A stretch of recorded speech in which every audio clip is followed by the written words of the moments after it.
are going over the maximum educator expense for educators for the 2023 tax returns. Who qualify, what expenses and deductions qualify, so you can start preparing now. Make sure to share this video with anyone who qualify, and welcome back everyone. So happy to have you back for another update. This information is being shared from irs.gov. As the new school year begins, the Internal Revenue Service wants to remind teachers and other educators that you will be able to deduct up to $300 of out-of-pocket classroom expenses for 2023 when you file your federal income tax return in the 2024 tax filing season.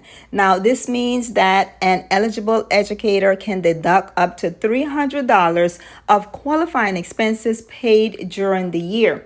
If you are married and file a joint return with another eligible educator, the limit rises to $600, but in that situation, not more than $300 per spouse. Now, who qualifies for this deduction?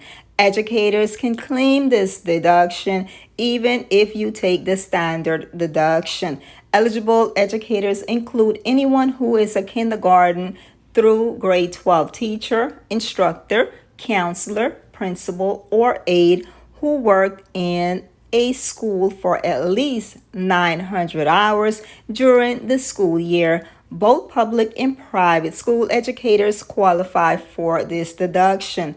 Now, what are the expenses you can deduct? Books, supplies, and other materials used in the classroom, equipment, including computer equipment, software, and services, COVID-19 protective items to stop the spread of the disease in the classroom, and this includes face masks, disinfectant for use against COVID-19, hand soap, hand sanitizer, disposable gloves, tape, paint, or chalk to guide social distancing, physical barriers such as clear plexiglass, air purifiers, and other items recommended by the Center for Disease Control and Prevention. Professional development courses related to the curriculum you teach or the students you teach.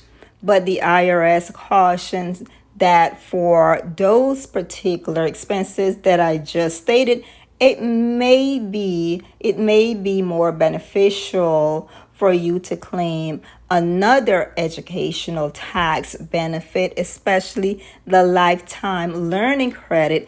And for more information on the lifetime learning credit or other deductions for educators, search publication 970 on the irs.gov website. Qualified expenses don't include the cost of homeschooling or for non-athletic supplies for courses in health or physical education. As with all deductions and credit, the IRS wants to remind educators to keep good records. You want to keep your receipts, cancel checks, and any other documentation to claim these deductions. Now, for the 2022 tax returns that have not been filed yet, if you have an extension to file until October 16, 2023, you can still claim the educator expense deduction for the 2022 tax returns. So keep that in mind if you have an extension to file. And again, don't forget to share this video with all educators and wishing all a blessed school year. And of course, subscribe and hit that notification bell.